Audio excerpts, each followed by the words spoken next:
ஒரு ஊர்ல ஒரு துறவி இருந்தார், புத்த சமய துறவி.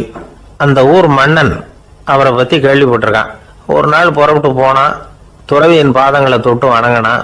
அதுக்கப்புறம் சொன்னான், ஐயா, நான் உங்களை அரண்மனைக்கு அழைச்சிட்டு போறதுக்காக வந்திருக்கிறேன். இனிமே நீங்க இங்க எதுக்கு இருக்கணும் அப்படின்னானா. அவன் மனசுக்குள்ள என்ன நினைப்புன்னா, இவர் எங்க வர போறாரு, நான் ரொம்ப எளிமையானவன், எனக்கு எதுக்கு அரண்மனை வாசம்னு சொல்லி விடுவார் அப்படின்னு நினைச்சிருக்கான். ஆனா அந்த துறவி என்ன பண்ணாரு தெரியுமா?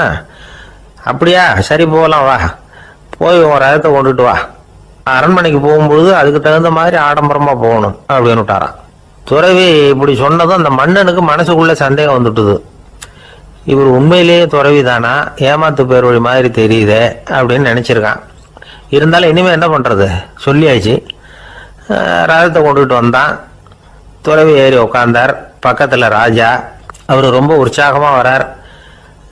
இவன் ரொம்ப சோர்ந்து போய் வரான். துறவி மரத்தடியிலேயே வாழ்ந்து பழக்கப்பட்டவர், அரண்மனையில எளிமையா ஒரு இடத்துல உட்காந்துக்குவார் அப்படின்னு நினைச்சான். ஆனா அப்படி இல்லை. அரண்மனைக்கு வந்த உடனே அந்த துறவி அதை கொண்டுட்டு வா, இதை கொண்டுட்டு வான்னு சொல்லி உத்தரவு போட ஆரம்பிச்சுட்டார். அரண்மனையில இருந்தா அரசனை மாதிரி இருக்கணும் அப்படிங்கிறார். ராத்திரி பூரா சௌரியமா தூங்கினார். பகல்ல அரண்மனை தோட்டத்துல உலாவ வேண்டியது, நீச்சல் குளத்துல குளிக்க வேண்டியது, இப்படியே பொழுது போக்கிட்டு இருக்கிறார். அந்த அரண்மனையில துறவி மகிழ்ச்சியா இருக்கிறார். மன்னனால அப்படி இருக்க முடியல. அவருக்கு எந்த கவலையும் இல்லை, இவனுக்கு அரசாங்க கவலைகள். துறவி அப்படி இருக்கிறத இவனால தாங்கிக்க முடியல. ஒரு நாள் அவர்கிட்டயே போய், நான் உங்ககிட்ட கொஞ்சம் பேசணும் நானா. துறவி பார்த்தார். நான் இந்த அரண்மனைக்கு வரும்பொழுதே நீ என்னமோ என்கிட்ட கேட்கணும்னு நினைச்ச, ஏன் கால தாமதம், நீ அனாவசியமா உன்னையே தொந்தரவு பண்ணிட்டு இருக்கிற, நீ கவலையா இருக்கேங்கிறது எனக்கு புரியுது. நான் மரத்தடியில் இருந்தப்போ கூட என்னை அடிக்கடி சந்திச்சுக்கிட்டு இருப்ப, ஏதாவது விளக்கம் கேட்கறது உண்டு. இங்க வந்த பிறகு என்னை சந்திக்கிறது கூட அபூர்வமா போயிட்டுது. நீ இப்போ என்ன கேட்க போறேங்கிறது எனக்கு தெரியும், இருந்தாலும் கேள் அப்படின்னாராம். வேற ஒண்ணும் இல்லைங்க, இப்போ உங்களுக்கும் எனக்கு என்ன வித்தியாசம், 2 பேரும் அரண்மனையில தான் இருக்கிறோம். நீங்க மகிழ்ச்சியா இருக்கிறீங்க, நான் அப்படி இருக்க முடியல. இவ்வளவுக்கும் நீங்க முன்னாடி இருந்தது மாதிரி இல்லை. தினமும் தங்க தேர் கேட்குறீங்க, உயர்தரமான ஆடைகள் அணிகிறீங்க, சுவையான சாப்பாடு. இப்படி இருக்கிறப்போ உங்களுக்கு எனக்கு என்ன வித்தியாசம்? இதுதான் மன்னனுடைய கேள்வி. இதுக்கு பதில் சொல்றேன், என் கூட புறப்பட்டு வா, இந்த நகரத்துக்கு வெளியில போவோம் அப்படின்னு சொல்லி அரசனை கூப்பிட்டுக்கிட்டு ஊர் எல்லைக்கு சேர்ந்தார் துறவி. அங்க போய் சொன்னார், இதை பாருப்பா, இந்த இடத்த தான் தேடிக்கிட்டு இருந்தேன். இனிமே நான் திரும்பி வர போறதில்ல, நீ என்னோட வர்றியா திரும்பி போறியா அப்படின்னார். நான் எப்படிங்க உங்க கூட வர முடியும், என்னுடைய நாடு, என்னுடைய சொத்துக்கள், மனைவி, மக்கள் எல்லாத்தையும் விட்டுட்டு எப்படிங்க வர்றதுன்னா. இப்ப அந்த துறவி சொன்னார், இப்ப வித்தியாசத்தை தெரிஞ்சுக்கிட்டியா? நான் அரண்மனையில இருந்தேன், எல்லா வித பொருள்களும் உடையவனா இருந்தேன், ஆனா எதையும் சொந்தம் கொண்டாடுறவனா இருக்கல. ஆனா நீ அப்படி இல்லை, எல்லாத்தையும் சொந்தம் கொண்டாடிட்டு இருக்கிற.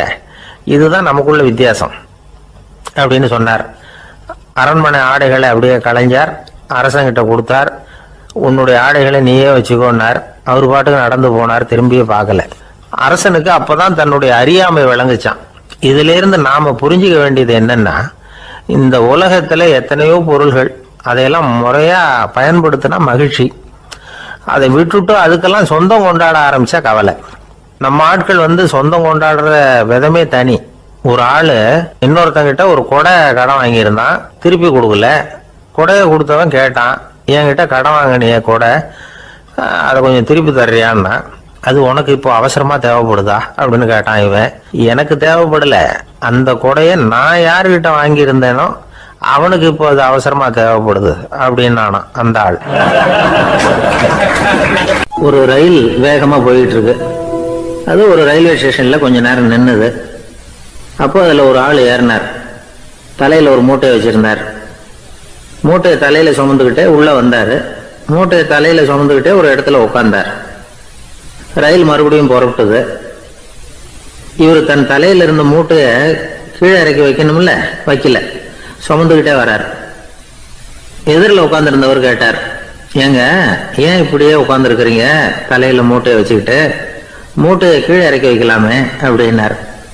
வேணாங்க, பாவம், தலையில இருக்கிற மூட்டையை இறக்கி ரயில்ல வச்சா ரயிலுக்கு பாரம் அதிகமா இருக்கும் அப்படின்னாரு அவரு. இப்படி ஒரு ஆளை பார்த்தா நமக்கு சிரிப்பு தான் வரும். ஏன்னா ரயிலுங்கிறது அந்த மூட்டையையும் சேர்த்து சுமந்துக்கிட்டு தான் போகுது. அவன் அந்த மூட்டையை தலையில வச்சிருந்தாலும் ஒண்ணுதான், தரையில வச்சிருந்தாலும் ஒண்ணுதான். அதனால ரயிலுக்கு எந்த மாற்றமும் ஏற்பட போறதில்லை. அதே மாதிரி தான் நம்ம மனமும். இதுவும் ஒரு தேவையில்லாத சுமை, அனாவசியமா சுமந்துக்கிட்டு இருக்கிறோம். இத கீழே இறக்கி வச்சுட்டா வாழ்க்கை பிரயாணம் சுகமா இருக்கும். ரயில் பிரயாணம் பண்ற அந்த ஆள் மூட்டையை சுமக்கிறான், வாழ்க்கை பிரயாணம் பண்ற நாம மனசை சுமக்கிறோம். இது ரெண்டுக்கும் எந்த வித்தியாசமும் இல்லை. மனசை கீழே இறக்கி வச்சுட்டா பாரம் இல்லாமல் வாழலாம், பறவைகள் மாதிரி பறக்கலாம், குழந்தைகள் மாதிரி கள்ளங்கபடம் இல்லாம வாழலாம். இந்த வெளி உலகத்துல நாம நிலை பெற்று இருக்கணும், வேரூன்றி இருக்கணும். அதே சமயம் நம்முடைய உள்வெளியில ஆன்மீக வாழ்க்கையில பாரம் இல்லாம இருக்கணும். அப்போ பறக்கணும், நதியை போல ஓடணும், மிதக்கணும். பயணம் சுகமா இருக்கும், களைப்பு தெரியாது, கவலை தெரியாது. ஒரு சீடன் போதி தர்மரை நாடி வந்தான். குருவே, நீங்கள் என்ன வெறுமையாக இருக்க சொன்னீங்க, நான் இப்ப மறுபடியும் வெறுமையானவன் ஆகிட்டேன், அதனால இப்ப என்ன செய்ய சொல்றீங்க என்ன அப்படின்னு சொல்லி நின்னான். உடனே அந்த குரு பக்கத்துல இருந்த ஒரு குச்சியை எடுத்து அவன் தலையில அடிச்சு, போய் அந்த வெற்றுத்தன்மையையும் வீசி எறிந்து விட்டு வா அப்படின்னார். நான் இப்போ காலியா இருக்கிறேன்னு ஒருத்தன் சொல்றான்னு வச்சுங்க, அது உண்மை இல்லை. ஏன்னா இன்னமும் அதுல நான்கிற எண்ணம் இருக்குது. எந்த சிந்தனையும் இல்லாம இருக்கிறது கடினம்தான். ஆனாலும் மனிதன் அதுல உள்ள நுட்பத்தை புரிஞ்சுக்கிட்டான்னா இவ்வளவு தூரம் தூக்கி சுமந்துக்கிட்டு வந்த அந்த மனதின் முட்டாள்தனத்தை அவனே பார்த்துட்டு சிரிப்பான். இதுதான் பெரியவங்க சொல்லியிருக்கிற ஆலோசனை. நம்மால் ஒருத்தன் தலையில ஒரு பெரிய மூங்கில் கூடையோட ரயில்ல உட்கார்ந்தான். கூடை தலையில இருந்தது, கீழே இறக்கி வைக்கல. எதிரில் இருந்தவர் கேட்டார், ஏங்க எதுக்காக அதை அனாவசியமா சுமந்துக்கிட்டே இருக்கீங்க, கீழே இறக்கி வைங்களேன்னார். இல்லைங்க, நான் வீட்டை விட்டு புறப்படும் போதே என் பையன் சொல்லிவிட்டான், கூடைய தலையை விட்டு இறக்கக்கூடாதுன்னு அப்படின்னார். அவன் சின்ன பையன், விவரம் இல்லாம சொல்லியிருப்பான். இப்ப என்ன நேரில் வந்தா பார்த்துக்கிட்டு இருக்கிறான், நீங்க இறக்கி வைங்கன்னார் அவர். அவன் நேரில் பார்த்துக்கிட்டு இல்ல, இருந்தாலும் நான் இந்த கூடையை கீழே இறக்கி வச்சா அது அவனுக்கு தெரிஞ்சிடும் அப்படின்னாரு இவர். அது எப்படின்னாரு அவர். அவன் தனக்கு டிக்கெட் வாங்க வேணாம்னு சொல்லி இப்ப இந்த கூடைக்குள்ளதான் உட்கார்ந்துருக்கிறான் அப்படின்னார் இவர். ஒரு ஊர்ல ஒரு இளைஞன் இருந்தான். ஒரு நாள் அவன் ஒரு குருவை தேடிட்டு புறப்பட்டான். ஊரை விட்டு வெளியில போனான். போகிற வழியில ஒரு காடு. அந்த காட்டுல ஒரு மரத்தடியில ஒரு பெரியவர் உட்கார்ந்துருக்கிறார். அமைதியா மௌனமா அவர் அமர்ந்திருக்கிறார். இந்த பெரியவரை விசாரிக்கலாம், குருவை தேடி கண்டுபிடிக்கிறதுக்கு இவர் ஏதாவது ஒரு வழி சொல்லி கொடுப்பார் அப்படின்னு நினைச்சுக்கிட்டு அவர் நெருங்கினான். ஐயா, எனக்கு ஒரு குரு தேவை, எங்க கிடைப்பார், அவரை எப்படி அடையாளம் கண்டுபிடிக்கிறது, அதை பத்தி ஏதாவது விவரம் சொன்னீங்கன்னா நான் கண்டுபிடிச்சுக்குவேன் அப்படின்றான். பெரியவர் நிமிர்ந்து பார்த்தார். தம்பி, அது ரொம்ப சுலபம். அவர் வயசானவரா இருப்பார், என்னை விட சுமார் 30 வயசு அதிகமா இருக்கும். அவர் ஒரு மரத்தடியில் தான் உட்கார்ந்துருப்பார் அப்படின்ட்டுருக்கான். சரிங்க பெரியவரே, அது என்ன மாதிரியான மரம், எப்படி இருக்கும் அப்படின்னு கேட்டிருக்கான். பெரியவர் அந்த விவரங்களையும் சொல்லியிருக்கிறாரு. அது மட்டும் இல்லை, சந்திக்கிற நாள், நேரம், வினாடி முதற்கொண்டு எல்லா விவரங்களையும் துல்லியமா சொன்னாராம். இவ்வளவு விவரங்களை இவரால் எப்படி சொல்ல முடியுது அப்படின்னு இவனுக்கு ஆச்சரியம். இருந்தாலும் அந்த பெரியவர் கடைசியா ஒரு விவரம் சொன்னார். அது என்ன தெரியுமா, எப்படியும் நீ அவரை சந்திக்கிறதுக்கு ஒரு 30 வருஷம் ஆகும் அப்படின்னு சொல்லிவிட்டாராம். ரொம்ப நன்றிங்க பெரியவரே அப்படின்னு சொல்லிவிட்டு அந்த இளைஞன் புறப்பட்டுருக்கான். இப்போ அவனுக்கு குரு பத்தின விவரம் எல்லாம் கிடைச்சிட்டுது, சந்திக்கிற நேரமும் தெரிஞ்சுட்டுது. ஆனா 30 வருஷம் அவரை தேடி அலைய வேண்டியிருக்குமே. அவன் தேட ஆரம்பிச்சான். காடு மலை எல்லாம் சுத்தி அலைஞ்சான். பல வருஷங்கள் தேடினான், அழுத்து போயிட்டான். கடைசியில அவனுக்கும் வயசாயிட்டுது. கடைசியில தன்னுடைய சொந்த ஊருக்கே திரும்பி போயிட்டு இருந்தான். அங்க ஒரு மரத்தடியில அவன் தேடிட்டு இருந்த குருநாதர் கிடைச்சார். யார் அவருன்னா, 30 வருஷத்துக்கு முன்னாடி வழி சொல்லி கொடுத்தாருல அதே பெரியவர். அவருக்கு இப்போ 30 வயசு அதிகமாக இருந்தது. அதே மரம், அன்னைக்கு பெரியவர் சொன்ன அடையாளம் இப்போ பொருத்தமா இருந்தது. இப்போ அந்த பெரியவர் சொன்னார், சரியா வந்து சேர்ந்துட்ட, வா, உனக்காக தான் நான் இவ்வளவு காலமும் காத்துக்கிட்டு இருந்தேன் அப்படின்னாராம். என்ன சொல்றீங்கன்னு இருக்கான். 30 வருஷத்துக்கு முன்னாடி என்கிட்ட வந்தியே, அப்பவே என் காலம் முடிஞ்சு போயிருந்தது. அப்பவே என்ன உனக்கு அடையாளம் தெரியல, அதனால இவ்வளவு காலம் உனக்காக காத்துட்டு இருக்கும்படி ஆயிட்டுது அப்படின்னாராம். ஐயா, அப்பவே நீங்க சொல்லியிருக்கலாமே, இதுதான் 30 வருஷம் கழிச்சு நீ சந்திக்க போற இடம், நான் தான் உன்னுடைய குரு அப்படின்னு சொல்லியிருக்கலாமே அப்படின்றான். அந்த பெரியவர் சிரிச்சுக்கிட்டே இதுக்கு பதில் சொன்னாராம். நான் எவ்வளவோ விவரமா தான் சொன்னேன், நீ சரியா புரிஞ்சுக்கல. காரணம், அப்போ நீ போதுமான அளவுக்கு பக்குவம் பெற்றிருக்கவில்லை. அதனால புரியும் சக்தி இல்லாம போயிட்டுதப்போ 30 ஆண்டு காலம் நீ அலைஞ்சு தெரிஞ்சிருக்கிற. அது காரணமா இப்போ உனக்கு அந்த பக்குவம் வந்துட்டுது. அதனாலதான் அடையாளம் காண முடிஞ்சது. நானே உன்னுடைய குரு அப்படின்னாராம். இதுல இருந்து என்ன தெரியுதுன்னா, ஆன்மீகத்துல மாணவனாக சேர்றதுக்கு கூட ஒரு பக்குவத்தன்மை தேவைப்படுது. ஒரு பெரிய ஞானி, அவர்கிட்ட சீடனா இருக்க ஒருத்தன் வந்தான், எதிரில் நின்னா. ஞானி அவனை வெகு நேரம் உற்று பார்த்தார். அப்புறம் சொன்னார், சீடனா இருக்கிறது ரொம்ப சிரமம்னார். நான் தயாரா இருக்கிறேன்னா. அது இன்னமும் சிரமமாச்சே, இங்கே குருவா இருக்கிறது மட்டுமே சுலபம் அப்படின்னாராம். அப்படின்னா நான் குருவாவே ஆயிடுறேன் அப்படின்னானா. இது போலவே இந்த காலத்துல கதை ஒன்று உண்டு. ஒரு பள்ளிக்கூடத்துல வகுப்பு ஆசிரியர் மாணவனை திட்டிக்கிட்டு இருந்தார். டேய், நீ 100க்கு 10 மார்க்கு தான் வாங்கிட்டு இருக்க. இவ்வளவு மோசமா நீ படிச்சா கடைசியில மாடு மேய்க்கிறது கூட லாய்க்கு இல்லாதவனா ஆயிடுவேன். அதுக்கப்புறம் என்ன செய்ய போற அப்படின்னாராம். பையன் தலையை சொரிஞ்சுக்கிட்டே சொன்னானா, சார் அப்படின்னா ஒன்று செய்யறேன் அப்படின்னானா. இவர் கேட்டிருக்கார், என்ன செய்ய போறேன்னு. வேற என்ன சார், உங்களை மாதிரி ஒரு ஆசிரியர் ஆயிடுறேன் அப்படின்னானா. துருக்மேனியாவில் அஷ்காபாத் அப்படின்னு ஒரு நகரத்துல ஒரு புவியியல் விஞ்ஞானி இருந்தார். அவரு ஒரு நாய்க்குட்டி வளர்த்தார். ஒரு நாள் முன்னிரவு நேரம் ஒரு மேஜைக்கு முன்னாடி உட்காந்து அந்த விஞ்ஞானி ஏதோ கணக்கு போட்டுக்கிட்டு இருக்கிறார். அவருக்கு ஒரு சின்ன பெண் குழந்தை, அது தொட்டில தூங்கிட்டு இருக்குது. அந்த நாய்க்குட்டியும் ஒரு மூலையில படுத்து அது பாட்டுக்கு தூங்கிட்டு இருந்தது. ஒரே அமைதி. அந்த நேரத்தில் திடீர்னு அந்த நாய்க்குட்டி துள்ளி எழுந்திருச்சுது. நேராக குழந்தைகிட்ட ஓடிச்சு. அந்த குழந்தைய அது போட்டிருந்த ட்ரெஸ்ஸோட சேர்த்து கவ்வி தூக்குச்சு. தூக்கிக்கிட்டு வாசல் பக்கம் ஓடிச்சு. நாய்க்குட்டி குழந்தைய கவ்வி தூக்க முடியுமாங்கிற சந்தேகம் உங்களுக்கு இல்லையா? நீங்கள் நம்ம ஊர் நாய்க்குட்டியவே பார்த்து பழக்கப்பட்டிருக்கீங்க. அதனால நம்புறதுக்கு சிரமமா இருக்கும். அந்த ஊர்ல எல்லாம் அது ரொம்ப ஸ்ட்ராங்கா இருக்கும். ஒரு ஏதோ கண்ணுக்குட்டி மாதிரி இருக்கும். விஞ்ஞானி அதை பார்த்துட்டார். உடனே அந்த நாய்க்கு வெறி பிடிச்சிட்டுதுன்னு முடிவு பண்ணிட்டு தன்னோட கை துப்பாக்கியை எடுத்துக்கிட்டு ஓடி வந்தார். அவர் வெளியில நாய்க்குட்டி எங்க அப்படின்னு பார்த்து தேடுறார். அந்த நேரத்துல அந்த வீடு இடிஞ்சு விழுது. காரணம் பூமி அதிர்ச்சி. இப்படி பூமி அதிர்ச்சி உண்டாக போகுதுங்கிறது அந்த நாய்க்குட்டிக்கு முன்னாடியே தெரிஞ்சு போச்சு. அதுதான் குழந்தைய தூக்கிட்டு வெளியில ஓடி வந்திருக்குது. அது மூலமா அந்த குடும்பத்தையே காப்பாத்தி இருக்குது அந்த நாய்க்குட்டி. இந்த சம்பவம் நடக்கிறதுக்கு 3 நாளைக்கு முன்னாடியே சில பிராணிகளுக்கு இப்படி நடக்க போகுதுங்கிறது தெரிஞ்சிருக்குதான். ஆமா, அந்த நகரத்துல 3 நாளைக்கு முன்னாடியே பாம்பு, பல்லி இதெல்லாம் அது தங்கி இருந்த வலையை விட்டு வெளியில ஓடி வந்துட்டுது. அதே மாதிரி அங்க இருந்த புறாவெல்லாம் பறந்து போயிடுச்சான். இதே மாதிரி யுகோஸ்லோவியாவில் கூட ஒரு நகரம், அங்க ஒரு நாள் ராத்திரி ஒரு மிருக காட்சி சாலையில திடீர்னு ஒரு பெரிய கலவரம், கூச்சல், குழப்பம். அங்க இருந்த கழுதை, புலி, யானை, பறவை எல்லாம் கண்ணாபின்னான்னு கத்த ஆரம்பிச்சுட்டுது. நீர் யானை அதுக்குன்னு போட்டிருந்த தடுப்பையே தாண்டி குதிச்சு வெளியில வந்துட்டுதான். மறுநாள் தான் எல்லாருக்கும் விஷயம் புரிஞ்சுது. அடுத்த நாள் காலையில அங்க பூமி அதிர்ச்சி உண்டாயிட்டுது. இப்ப பாருங்க, அதாவது மனுஷனை போய் தீர்க்க தரிசி அது இதுன்னு சொல்லிட்டு இருக்கிறோம். இவனை விட அது பரவாயில்லைன்னு தோணுது. அதாவது மிருகங்கள் ஒண்ணு நடக்க போகுதுங்கிறத முன்னாடியே புரிஞ்சுக்குதே. சரி, இதெல்லாம் எப்படி அது முன்கூட்டி புரிஞ்சுக்குது? அதுதான் படைப்பு ரகசியம். அதை கண்டுபிடிக்கிறதுக்கு தான் மனுஷன் ஆராய்ச்சி பண்ணிட்டு இருக்கிறான். விஞ்ஞானிகளோட ஆராய்ச்சியெல்லாம் ஒரு பக்கம் இருக்கட்டும், வீட்டுக்குள்ளேயே சில ஆராய்ச்சி பண்ணி பாருங்களேன். இப்ப சில யோசனை சொல்லி அதை சோதனை பண்ணி பாருங்க அப்படின்னு ஒருத்தர் சொன்னாராம். அதாவது இப்ப மழை வருமா வராதா அப்படின்னு தெரிஞ்சுக்கணுமா, உடனே ஒரு பூனைக்குட்டி பின்னாடியே மெதுவா போய் அது என்ன செய்யுதுன்னு கவனிச்சு பார்க்கணும்.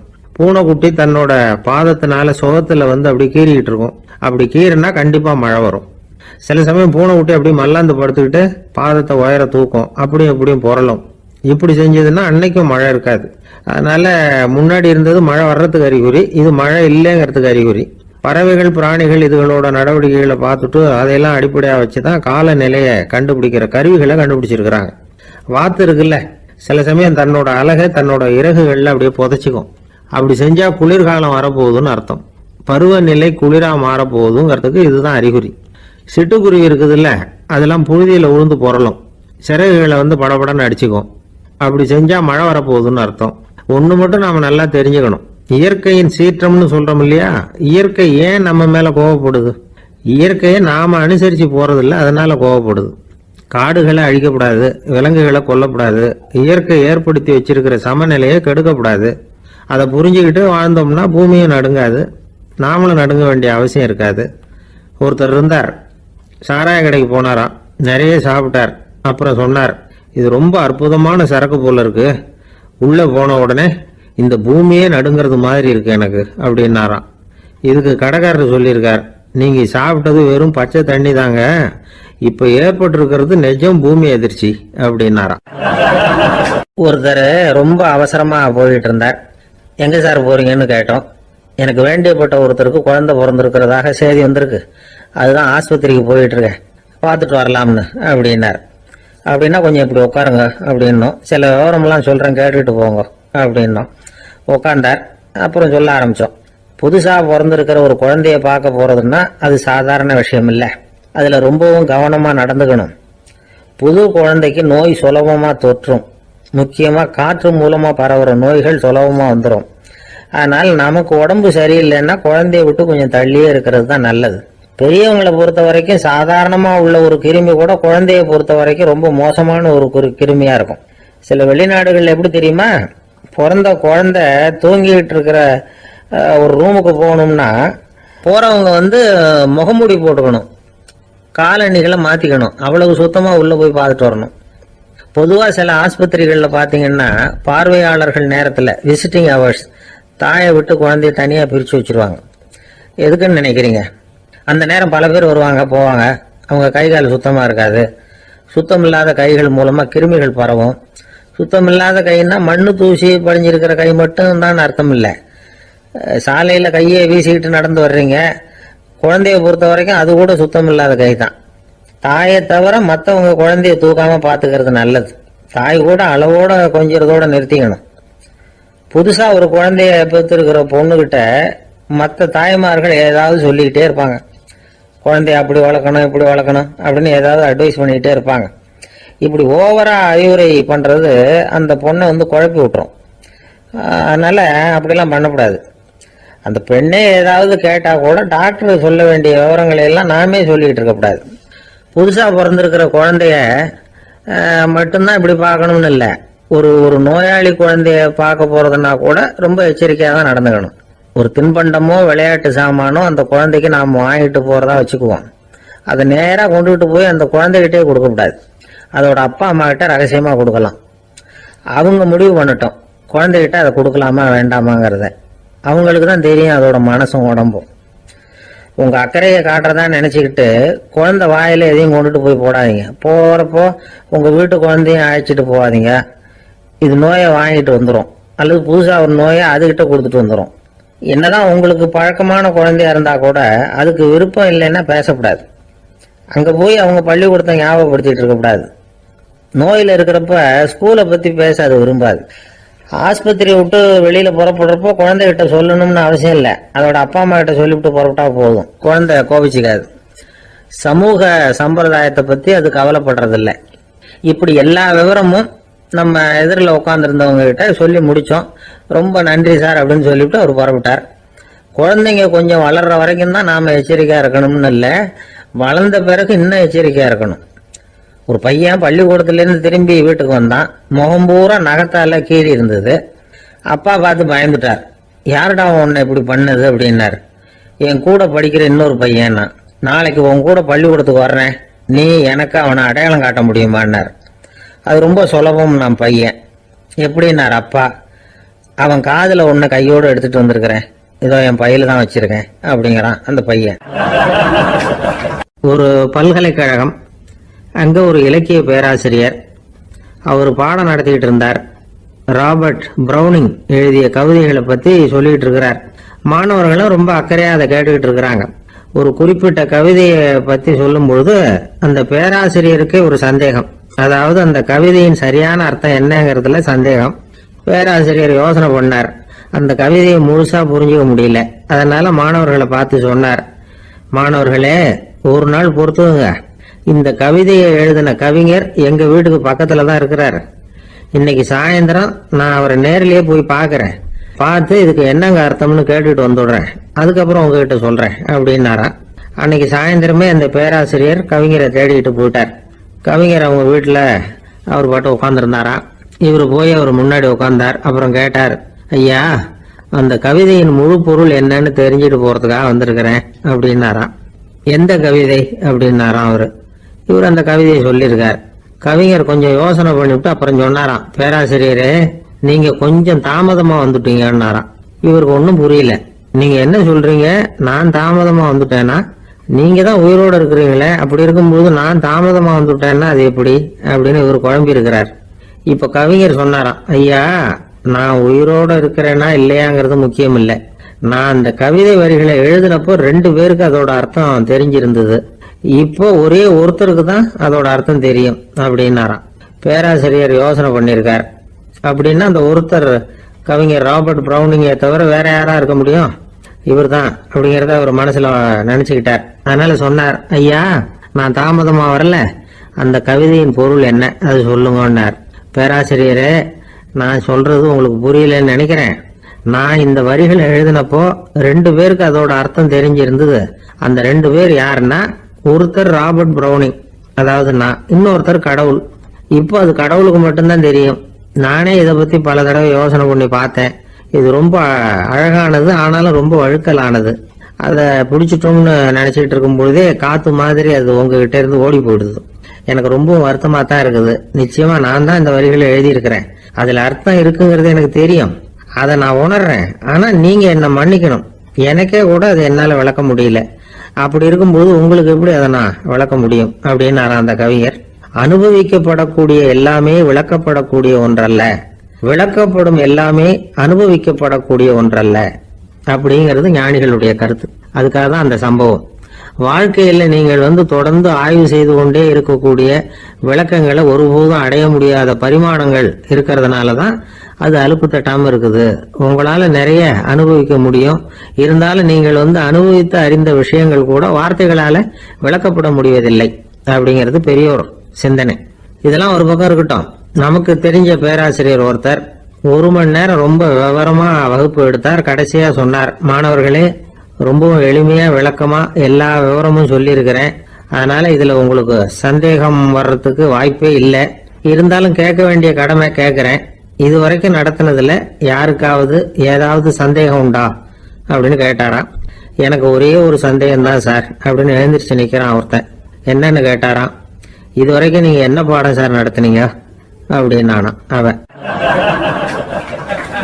ஒருத்தர் ஒரு தவறு செஞ்சு விடுறாருன்னு வச்சுங்க, உடனே நீ செஞ்சது தவறு அப்படின்னு சொல்றது ஒரு வகை. அதுக்கு பதிலா எது சரின்னு அவர் புரிந்து கொள்ள உதவி செய்யறது இன்னொரு வகை. இந்த 2வது வகை இருக்கு பாருங்க, நிர்வாக இயல்ல இது ரொம்ப முக்கியம். அலுவலகத்தில் வேலை பார்க்குற ஒருத்தர் முக்கியமா தெரிஞ்சுக்க வேண்டியது என்ன தெரியுமா? சக ஊழியர்கள் கிட்ட எப்படி பழகணும், மேலதிகாரிகள் கிட்ட எப்படி பழகணும், தனக்கு கீழே வேலை செய்கிறவங்க கிட்ட எப்படி பழகணும், வாடிக்கையாளர்கள் கிட்ட எப்படி பழகணும், இவங்க எல்லார்கிட்டையும் செம்மையான உறவை ஏற்படுத்திக்கிறது எப்படி, இதையெல்லாம் சொல்லி கொடுக்குற பாடம் தான் இன்டர் பர்சனல் ஸ்கில், திறமையான உறவு அப்படிங்கிறது. எந்த வேலையில் இருந்தாலும் சரி, இந்த உறவுகளை வளர்க்கும் திறன் உள்ளவங்க சீக்கிரம் முன்னுக்கு வந்துடுறாங்க. மற்றவங்க கிட்ட உறவை பலப்படுத்திக்கிறது எப்படி அப்படின்னு தெரிஞ்சுக்கிட்டோம்னா எந்த ஒரு தடையையும் சுலபமாக தாண்டி செய்கிற தொழிலில் முன்னுக்கு வந்துடலாம். ஹார்வர்டு பல்கலைக்கழகத்தில் ஒரு கணக்கெடுப்பு பண்ணி பார்த்தாங்களாம். பார்க்குற வேலையில் எது மாதிரி குணாதிசயம் உள்ளவங்க வேகமாக முன்னுக்கு வர்றாங்க அப்படின்னு தெரிஞ்சுக்கிறதுக்காக இந்த கணக்கெடுப்பு. வெவ்வேறு துறையில் வேகமாக முன்னுக்கு வந்திருக்கிற பல பேரை சந்தித்து இந்த சர்வேயை நடத்தியிருக்கிறாங்க. அவங்க கண்டுபிடிச்சி சொல்லியிருக்கிற உண்மை என்ன தெரியுமா? ஒருத்தர் ஒரு வேலையில் இருந்தால் அது சம்பந்தப்பட்ட சப்ஜெக்ட் பற்றிய அறிவு 35% இருந்தால் போதுமா. ஆனால் உறவுகளை வளர்க்கக்கூடிய திறன், இன்டர் பர்சனல் ஸ்கில்லு 65% வேணும். இப்படி உள்ளவங்க சீக்கிரம் முன்னுக்கு வந்துடுறாங்களாம். அதனால் ஒருத்தருக்கு வேலை சரியாக புரியலைன்னா கூட விவரமாக மற்றவங்க கிட்ட பழகிறது எப்படின்னு புரிஞ்சால் போதும், அவர் முன்னுக்கு வந்துடலாம். அலுவலகங்களில் மட்டும் இல்லை, எல்லா இடங்கள்லையும் இது ரொம்ப முக்கியம். வீட்டுக்குள்ளேயும் இது ரொம்ப முக்கியம், வீட்டுக்கு வெளியேயும் இது முக்கியம். அடுத்தவங்க கிட்ட பழகிறது எப்படிங்கிறத தெரிஞ்சுக்காதவன் வாழ்க்கையில் முன்னேற முடியாது. இன்னைக்கு ஆயுதங்களால் காயப்படுத்தி கொள்ளுகிறவர்களை விட வார்த்தைகளால் காயப்படுத்தி கொள்ளுகிறவர்கள் தான் அதிகம். பெரியவங்க என்ன சொல்றாங்க தெரியுமா? நீங்க இந்த பூமியில் பிறந்ததன் அர்த்தம் பூர்த்தி ஆகணும்னா அடுத்தவங்களுக்கு உதவி பண்ணுங்க. அடுத்தவங்களுக்கு உதவி செய்ய முடியாவிட்டால் கூட பரவாயில்லை, ஆனால் யாரையும் புண்படுத்தி விடாதீங்க அப்படின்னு சொல்றாங்க.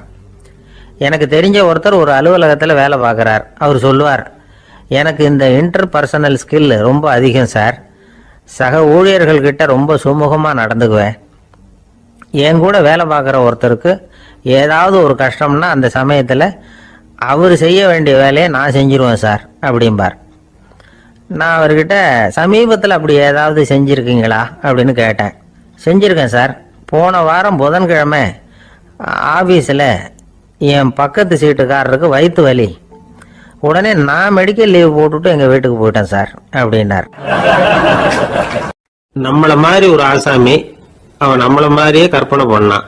அதாவது நாம தான் இந்த உலகத்துல ரொம்பவும் கஷ்டப்படுறோம், மற்றவங்க எல்லாம் சந்தோஷமா இருக்கிறாங்க அப்படின்னு அவன் நினைச்சுக்கிட்டான். அவன் ஒரு நாள் கடவுளை வேண்டிக்கிட்டானா, சுவாமி, இந்த உலகத்துல எவ்வளவோ பேர் இருக்கிறாங்க, ஒவ்வொருத்தருக்கும் ஒவ்வொரு விதமான கஷ்டம் இருக்கலாம், ஒத்துக்கிறேன். இருந்தாலும் எனக்கு அது கொஞ்சம் அதிகமா இருக்கிறது மாதிரி தெரியுது. அதனால நீங்க எனக்காக ஒரு சின்ன உதவி செஞ்சா போதும். அது வேற ஒண்ணும் இல்லை, என்கிட்ட இருக்கிற துயரங்களை இன்னொருத்தர் யாருகிட்டயாவது கொடுத்துருங்க, அவர்கிட்ட இருக்கிற துயரங்களை என்கிட்ட மாத்தி கொடுத்துருங்க. ஒரு மியூச்சுவல் டிரான்ஸ்பர், அவ்வளவுதான். அப்படி பண்ணிவிட்டா போதும் அப்படின்னு வேண்டிக்கிட்டானா. அன்னைக்கு ராத்திரியே அவன் ஒரு கனவு கண்டிருக்கான். வானத்திலிருந்து ஒரு குரல் கேட்டிருக்கு. அது என்ன சொல்லிச்சு தெரியுமா? ஏ ஜனங்களே, எல்லாரும் அவங்க கஷ்டங்களை ஒரு பையில போட்டு எடுத்துக்குங்க. அப்படி எடுத்துக்கிட்டு நேரா இந்த ஊர் எல்லையில இருக்கிற கோயிலுக்கு வந்து சேருங்க அப்படின்னு அந்த குரல். ஆஹா, கடவுள் நம்ம பிரார்த்தனைக்கு செவி சாய்ச்சுட்டார் அப்படின்னு சந்தோஷப்பட்டான் இவன். உடனே என்ன பண்ணான்? தன்கிட்ட இருந்த கஷ்டத்தையெல்லாம் ஒரு சாக்கு பையில போட்டு எடுத்துக்கிட்டான். வீட்டை விட்டு வெளியில வந்தான். தெருவுல இறங்கி நடக்கிறான். அங்க பார்த்தா ஏகப்பட்ட பேர் ஆளுக்கு ஒரு பைய தூக்கிக்கிட்டு கோயிலுக்கு போயிட்டு இருக்கிறாங்க. சில பேர் மூட்டையா கட்டி தலையில சுமந்துக்கிட்டு போயிட்டு இருக்கிறாங்க. இவன் பார்த்தான். இவனுக்கு ரொம்ப ஆச்சரியமா இருந்தது. ஏன்னா எல்லாரும் வச்சிருக்கிற பைய இவன் பைய விட பெருசா இருந்தது. இவன் பை தான் இருக்கிறதுலயே கொஞ்சம் சின்னதா தெரிஞ்சது.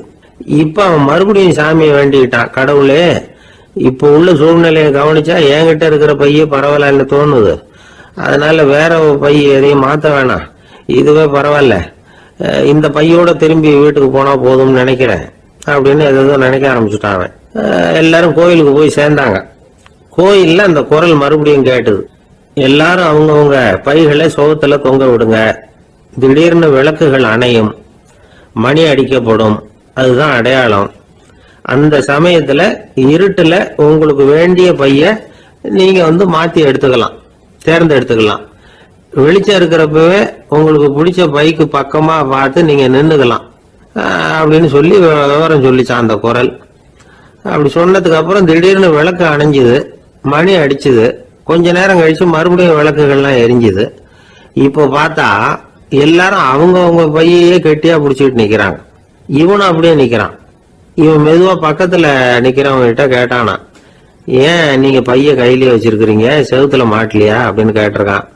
இல்லப்பா, நீ ஏன் கையிலேயே வச்சிருக்கிறியோ அதே காரணத்துக்காக தான் நாங்களும் வச்சிருக்கிறோம். நம்ம கவலைகளை பத்தி நமக்கு ஓரளவுக்காவது தெரியும். ஆனா மற்றவங்க கவலைகள் நமக்கு பரிச்சயம் இல்லாதவை, பழக்கம் இல்லாதது.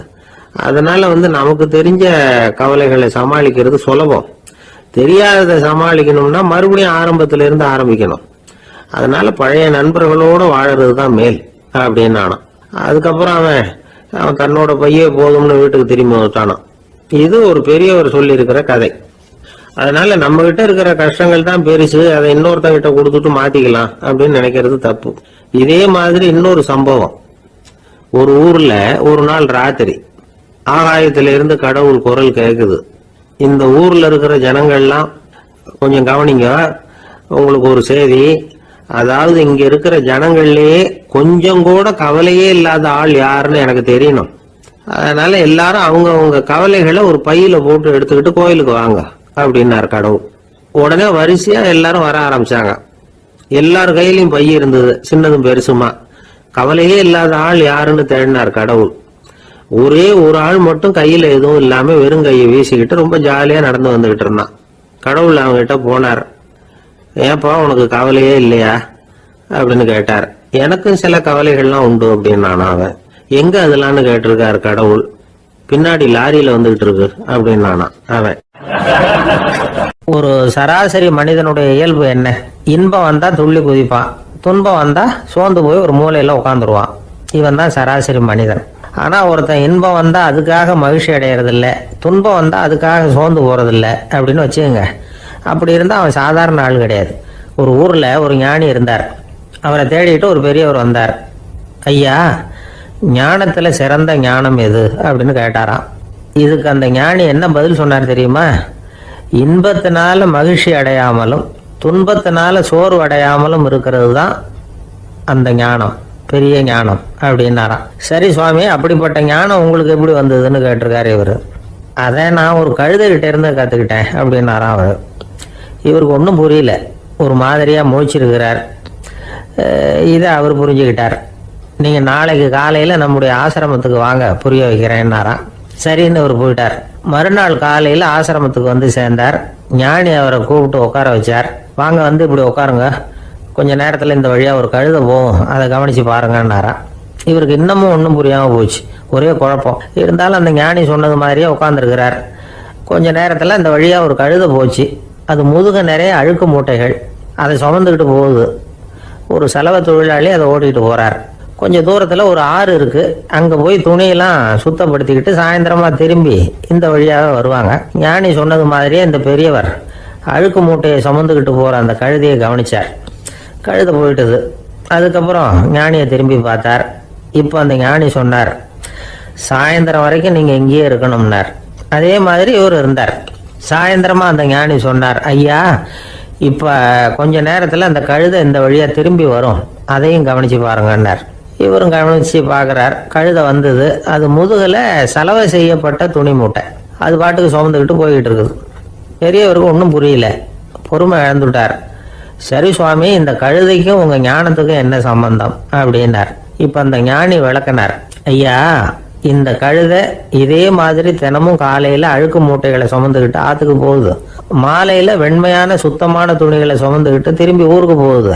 காலையில் இது போகும்பொழுது முதுகில் அழுக்கு மூட்டைகளை சுமந்துக்கிட்டு போகிறோமேங்கிற வருத்தமும் அதுக்கு கிடையாது.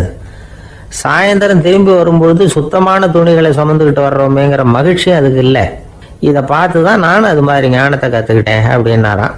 அதனால் யார் கற்றுக் கொடுக்குறாங்க அப்படிங்கிறத விட எதை கற்றுக்கிறோம் அப்படிங்கிறது தான் முக்கியம். ஒரு சினிமா பார்க்குறோம், ஒரு அருவி கொட்டுறது மாதிரி காட்சி வருது, தண்ணீர் வழியுது. படம் முடிஞ்சதும் பார்த்தீங்கன்னா அந்த திரை என்ன நனைஞ்சு போயா இருக்கும். ஒரு தீப்பிடிச்சு எரியிற காட்சியே சினிமாவில் பார்க்குறீங்க, காட்சி முடிஞ்சதும் அந்த வெண் திரையே கருகி போயா இருக்கும். படத்தில் வர்ற தண்ணீரும் நெருப்பும் அந்த திரையை பாதிக்கிறது இல்லை. நாம் அந்த திரை மாதிரி இருக்கிறதுக்கு கற்றுக்கணுமா. அந்த பக்குவம் வந்துவிட்டதுன்னா இன்பமும் துன்பமும் நம்ம எதுவும் செய்யாது. ஒரு சினிமாவை பார்க்குற வரைக்கும் சிரிக்கலாம், அழலாம். பார்த்துட்டு வெளியில் வரும்பொழுது அழுதுகிட்டே வரக்கூடாது. ஒருத்தர் வந்தார், அப்படி படம் முடிஞ்சு வெளியில் வரும்பொழுது அருவி மாதிரி கண்ணீர் சிந்திக்கிட்டே வரார். ஏன் சார், படம் அவ்வளவு சோகமா அப்படின்னு கேட்டார். இன்னொருத்தர், இல்லை சார், கூட்டம் ரொம்ப குறைச்சல் சார், மொத்தம் படம் பார்க்க வந்தவங்களே 15 பேர் தான் சார் அப்படின்னார் கண்ணீரை தொடச்சிக்கிட்டே. அதுக்கு நீங்கள் ஏன் சார் அழறீங்கன்னு கேட்டார் அவர். இந்த படத்தோட தயாரிப்பாளரே நான் தான் சார் அப்படின்னாரா இவர். ஒரு ஊர்ல ஒரு ஆள் இருந்தான். அவனுக்கு ஒரே ஒரு மகள். அவளை நல்ல இடத்துல கட்டி கொடுக்கணும்னு ஆசைப்பட்டான். அதுக்காக மாப்பிள்ளை தேடிட்டு இருந்தான். அவன் கொஞ்சம் வசதியான ஆள், அதனால நிறைய பேர் வந்தாங்க. இருந்தாலும் ஒரு நல்ல குணமுள்ள மாப்பிள்ளையா இருக்கணும் அவன் எதிர்பார்த்தான். அப்படி இருக்கணும்னு தொடர்ந்து முயற்சி பண்ணான். கடைசியா ஒரு 3 பேர் கிடைச்சாங்க. அந்த 3 பேர்ல யாரை தேர்ந்தெடுக்கிறது, இதுதான் அவனுக்கு வந்த குழப்பம். இந்த நிலைமையில ஒரு பெரியவரை தேடி போனான். அவர்கிட்ட தன்னுடைய பிரச்சனையை சொன்னான். அவர் கொஞ்சம் யோசனை பண்ணார். அதுக்கப்புறம் 3 பேரையும் கூப்பிட்டார். இதை பாருங்கப்பா, உங்க 3 பேருக்கும் 3 மாச கால அவகாசம் தர்றேன். நீங்க இப்ப போகலாம், 3 மாசம் கழிச்சு திரும்பி வரலாம். அப்படி வரும்போது இந்த 3 மாச காலத்துல நீங்க செஞ்ச நல்ல காரியம் ஏதாவது ஒண்ணு சொல்லணும். அதை வச்சு உங்கள ஒருத்தரை நாங்க தேர்ந்தெடுத்துக்கிறோம் அப்படின்னு சொன்னாராம். 3 பேரும் சரின்னு சொல்லிவிட்டு திரும்பி போயிட்டாங்க. 3 மாசம் ஆச்சு. அதுக்கப்புறம் ஒரு நாள் திரும்பி வந்தாங்க. அவர் அவங்கள கூப்பிட்டு உட்கார வச்சார். அப்புறம் கேட்டார், இப்ப சொல்லுங்க, இந்த 3 மாச காலத்துல நீங்க செஞ்சிருக்கிற ஏதாவது ஒரு நல்ல காரியத்தை சொல்லுங்க அப்படின்னார். முதல்ல ஒருத்தன் எழுந்திருச்சு நின்னான். ஐயா, எங்க அப்பா இறந்த பிறகு அவரோட கணக்கு வழக்குகளை எடுத்து பார்த்துக்கிட்டு இருந்தேன். அவர் ஒரு வியாபாரி கிட்ட 10,000 ரூபாய் கடன் வாங்கி இருக்கிறதாக எழுதியிருந்தார். அந்த வியாபாரியும் இப்ப உயிரோட இல்ல, இருந்தாலும் அந்த வியாபாரியோட மகனை தேடி கண்டுபிடிச்சேன். கணக்கு புத்தகத்தை காட்டினேன். எங்க அப்பா உங்க அப்பா கிட்ட 10,000 ரூபாய் கடன் வாங்கி இருக்கிறதாக இதை எழுதியிருக்கிறார். அதனால அதை திருப்பி கொடுக்கறதுக்காக வந்திருக்கிறேன், இந்தாங்க அந்த பணம் அப்படின்னு சொல்லி கொடுத்துட்டு வந்துட்டேன் அப்படின்னு நானும். இதை பெரியவர் கவனமா கேட்டுக்கிட்டார். அதுக்கப்புறம் 2வது இளைஞன் எழுந்திருச்சான். ஐயா, நான் போன மாசம் ஒரு நாள் ராத்திரி வேலையில ஒரு காட்டுப்பாதை வழியா எங்க ஊருக்கு போயிட்டு இருந்தேன். அந்த சமயத்துல அந்த வழியா வந்துகிட்டு இருந்த ஒரு வழிபோக்கர்கிட்ட 4-5 திருடர்கள் வம்பு வளர்த்து அவர்கிட்ட இருந்த பொருளை எல்லாம் கொள்ளையடிச்சுக்கிட்டு இருந்தாங்க. நான் உடனே ஒரு குச்சியை எடுத்துட்டு ஓடினேன். அந்த திருடர்களை அடிச்சு விரட்டினேன். பொருளை எல்லாம் மீட்டு அந்த வழிபோக்கர்கிட்ட ஒப்படைச்சேன். அவரை பத்திரமா அழைச்சிட்டு போய் அவர் வீட்டுல விட்டுட்டு வந்தேன் அப்படின்னு நானும். இதையும் பெரியவர் கவனமா கேட்டுக்கிட்டார். அடுத்தபடியா 3வது இளைஞன் எழுந்திருச்சான். ஐயா, போன மாசம் ஒரு நாள் நான் ஒரு மலைப்பாதை வழியா போயிட்டு இருந்தேன். மலைப்பாதை விளிம்புல ஒரு மதகு கட்ட, அது மேல ஒரு ஆள் படுத்து தூங்கிட்டு இருந்தான். அந்த பக்கம் தவறி உருண்டு விழுந்திருந்தான்னா அதில் பாதாளம். அது மலையடி வாரத்தில் போய் தான் வேணும், அவ்வளவு பள்ளம். அது தெரியாம அவன் பாட்டுக்கு தூங்கிட்டு இருந்தான். நான் உடனே அவன்கிட்ட ஓடி போய் குனிஞ்சு அவன் முகத்தை பார்த்தேன். அப்பதான் புரிஞ்சுது, அவன் ஏற்கனவே எனக்கு தெரியும். அவனை எனக்கு நிறைய கெடுதல் பண்ணியிருக்கிறான், இடைஞ்சல் கொடுத்தவன். இருந்தாலும் ஐயோ பாவம்னு நினைச்சு அவனை எழுப்பி பாதுகாப்பா வேற ஒரு இடத்துல படுக்க வச்சுட்டு வந்தேன் அப்படின்னு நானா. பெரியவர் இதையும் கேட்டுக்கிட்டார். அதுக்கப்புறம் அவங்க 3 பேரையும் பார்த்து நீங்க போகலாம், நாங்க யோசிச்சு முடிவு பண்ணி உங்களுக்கு சொல்லி அனுப்புறோம் அப்படின்னாராம். அந்த இளைஞர்கள் புறப்பட்டு போயிட்டாங்க. அதுக்கப்புறம் அந்த பெண்ணோட அப்பாவை பார்த்து சொன்னார், இந்த 3 பேருமே நல்ல பிள்ளைங்க தான், அதுல ஒன்றும் சந்தேகம் இல்லை. இருந்தாலும் இந்த 3 பேர் செஞ்ச செயல்களையும் ஒப்பிட்டு பார்க்க வேண்டியிருக்கு. முதல் இளைஞன் நேர்மைக்கு எடுத்துக்காட்டா விளங்குறான். இந்த காலத்துல இது மாதிரி இளைஞர்களை பார்க்கறது ரொம்ப கஷ்டம்தான். இருந்தாலும் அவன் கடமையை தான் செஞ்சான். 2வது இளைஞன் நல்ல வீரன், தைரியசாலி. ஒரு வீரன் எதை செய்யணுமோ அதைத்தான் இவன் செஞ்சான். இவன் ஒரு லட்சிய மனிதன். 3வது இளைஞன் தன்னுடைய பகைவனுக்கே உதவி செஞ்சிருக்கான். அவன் உயிரை காப்பாத்தி இருக்கிறான். பகைவனுக்கு அருள்வதுங்கிறது ஒரு சாதாரண மனுஷனால செய்யக்கூடிய காரியம் இல்லை. பகையை மறக்கிறதும் பகைவனுக்கு அருள்வதும் தெய்வீக பண்புகள். அதனால இவனையே உன்னுடைய மகளுக்கு ஏற்ற மாப்பிள்ளையா தேர்ந்தெடுக்கலாம் அப்படின்னு சொன்னாங்களாம். ஒரு நல்ல நாள்ல அவங்களுக்கு திருமணம் நல்ல விதமா நடந்து முடிஞ்சுதான். இது சுவாமி சின்மயானந்தர் சொல்லி இருக்கிற ஒரு கதை. இதுல இருந்து நாம புரிந்து கொள்ள வேண்டிய ஒரு கருத்து, நமக்கு கெடுதல் பண்ணவங்களுக்கும் நாம நல்லது செய்யணும். ஆனா நடைமுறையில அப்படி நம்மளால செய்ய முடியறதில்ல. அதுதான் சிக்கல். நம்மால் ஒருத்தங்கிட்ட கேட்டேன், ஏண்டா உன்னுடைய பகைவன் ஒருத்தன் அது மாதிரி ஒரு மலைப்பாத மதகு கட்டையில படுத்திருந்தா உடனே நீ என்ன நினைப்ப அப்படின்னு கேட்டோம். இது ஒரு அருமையான சந்தர்ப்பம்னு நினைப்பேன் அப்படின்னா. எதுக்குன்னு கேட்டோம். அவனை அந்த பக்கமா உருட்டி கீழே தள்ளுறதுக்கு அப்படின்னா. ஒரு ஊர்ல ஒரு பெரியவர் இருந்தார். அவர் ஒரு குரு. அவர் தொடர்ந்து தியான கூட்டங்கள் நடத்துவார். அந்த கூட்டத்துல கலந்துக்கிறதுக்காக பல ஊர்கள்ல இருந்து சீடர்கள் நிறைய பேர் வருவாங்க போவாங்க. ஒரு நாள் அங்க கூட்டம் நடந்துகிட்டு இருக்குது. அந்த சமயத்துல சீடர்கள்ல ஒருத்தன் என்னத்தையே திருடி விட்டான். மற்ற சீடர்கள் அதை கவனிச்சுட்டாங்க. இவன் ஆப்பிட்டுக்கிட்டான். கூட்டம் முடிஞ்ச பிற்பாடு இவன் திருடின விஷயத்த அந்த பெரியவர்கிட்ட போய் சொன்னாங்களாம். அவர் கவனத்துக்கு கொண்டுகிட்டு போனாங்க. ஆனால் அவர் இதை காதிலே போட்டுக்கல, கண்டுக்கவே இல்லை. போய் சொன்ன சீடர்களுக்கெல்லாம் ஏமாத்தமாக போயிட்டுது. என்ன இது, இவ்வளவு தூரம் நாம் கண்டுபிடிச்சி போய் சொல்கிறோம், அவர் கண்டுக்கவே மாட்டேங்கிறாரே அப்படின்னு ஒரு மாதிரி ஆயிட்டாங்க. இருந்தாலும் அதை பற்றி ஒன்றுமே சொல்லிக்கல, பேசாமல் இருந்துட்டாங்க. கொஞ்ச நாள் ஆச்சு. அதே ஆள் மறுபடியும் ஒரு திருட்டில் மாட்டிக்கிட்டான். சீடர்கள் மறுபடியும் அந்த குரு கிட்ட விஷயத்த சொன்னாங்க. அவர் அப்பவும் வழக்கம் போல சும்மாவே இருந்துட்டார். இவர் இப்படி இருக்கிறத பார்த்ததும் அந்த சீடர்களுக்கு கோபம் வந்துட்டுது. உடனே அந்த சீடர்கள்லாம் ஒன்று கூடி பேசினாங்களாம். எல்லாருமா சேர்ந்து ஒரு விண்ணப்பம் தயார் பண்ணாங்க. அதை குருநாதர்கிட்ட கொண்டுட்டு போய் கொடுத்தாங்க. அந்த விண்ணப்பத்தில் இவங்க என்ன எழுதியிருக்கிறாங்க தெரியுமா? குருநாதர் அவர்களே, உடனே திருடனவன் மீது சட்ட நடவடிக்கை எடுக்கணும். நீங்கள் அப்படி அவனை இங்கே சேர்க்கக்கூடாது. நீங்கள் சேர்த்தீங்கன்னா நாங்கள் இங்கே இருக்கிறத பற்றி யோசிக்க ஆரம்பிச்சிருவோம். அவனை இந்த மடத்தை விட்டே துரத்தி பண்ணணும். நீங்கள் அவனை வெளியில் அனுப்புங்க, இல்லைன்னா நாங்கள் அத்தனை பேரும் வெளியில் போயிடுறோம். இப்படி தான் அந்த விண்ணப்பத்தில் எழுதியிருக்கிறாங்க. குரு அந்த விண்ணப்பத்தை வாங்கி படித்து பார்த்தார். அதுக்கப்புறம் அதை எழுதின அத்தனை பேரையும் கூப்பிட்டாரு. எல்லாரும் இப்படி வாங்கன்னாரு. வந்தாங்க. இப்படி என் எதிரில் உட்காருங்கன்னார். உட்காந்தாங்க.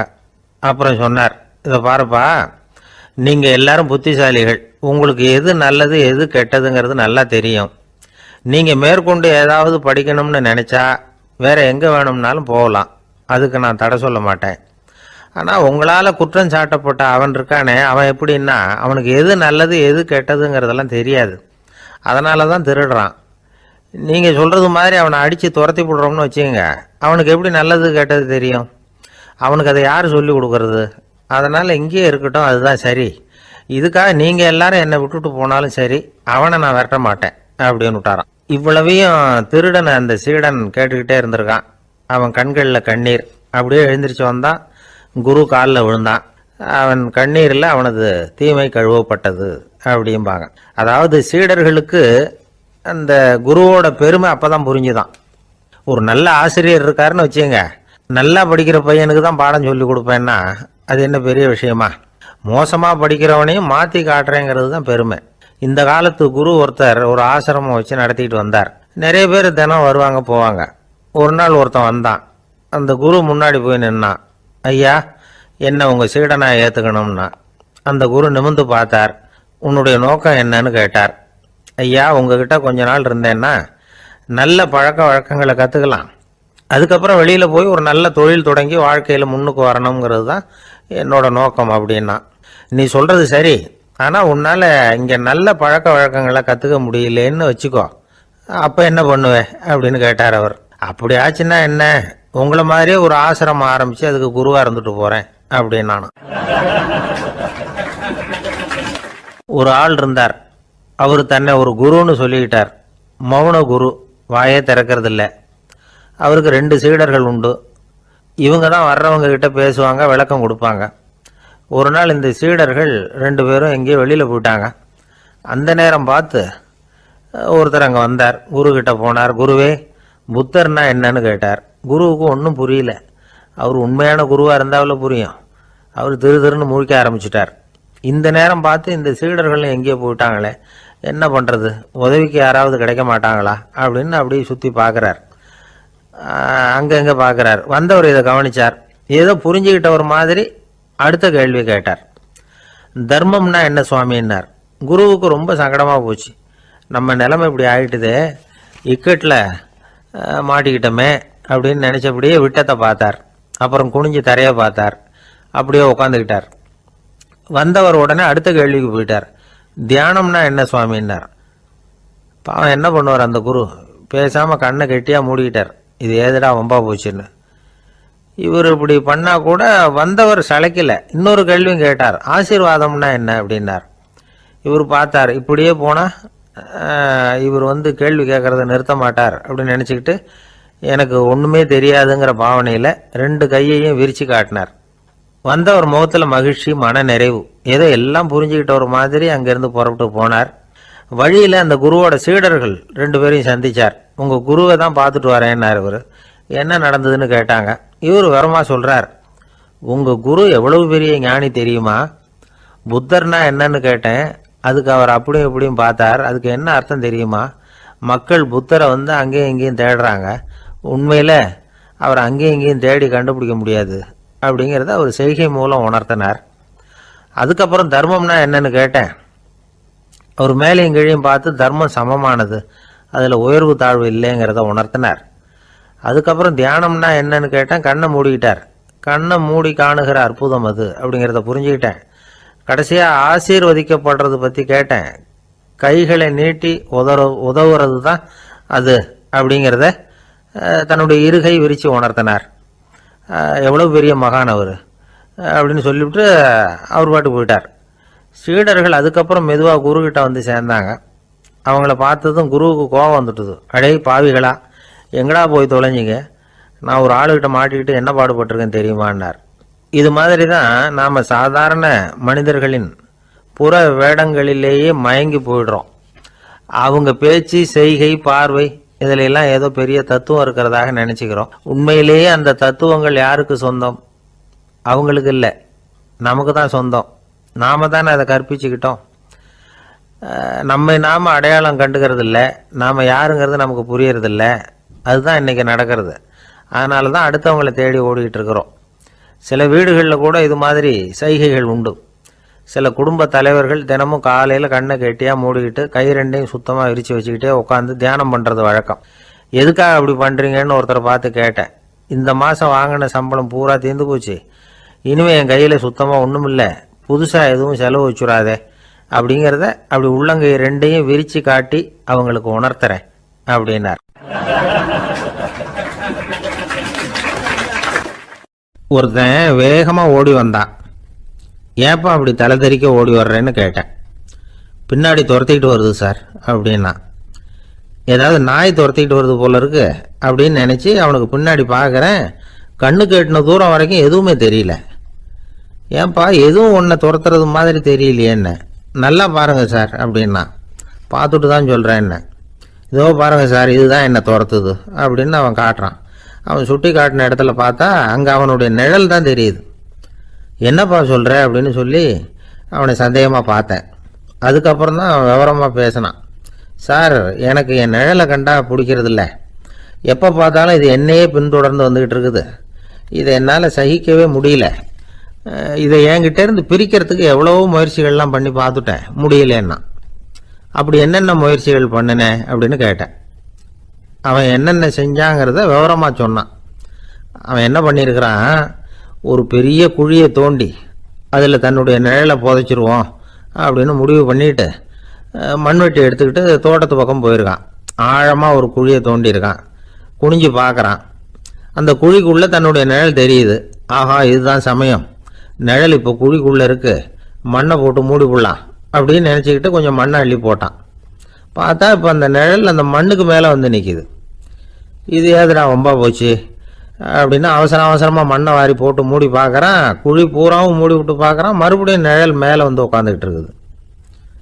சரி இதை குழியில் புதைக்க முடியாது அப்படின்னு முடிவு பண்ணிட்டு இதை இங்கேயே இப்படியே விட்டுட்டு ஒரே ஓட்டமாக ஓடி போடுவோம் அப்படின்னு நினச்சி எடுத்தான் ஓட்டம்.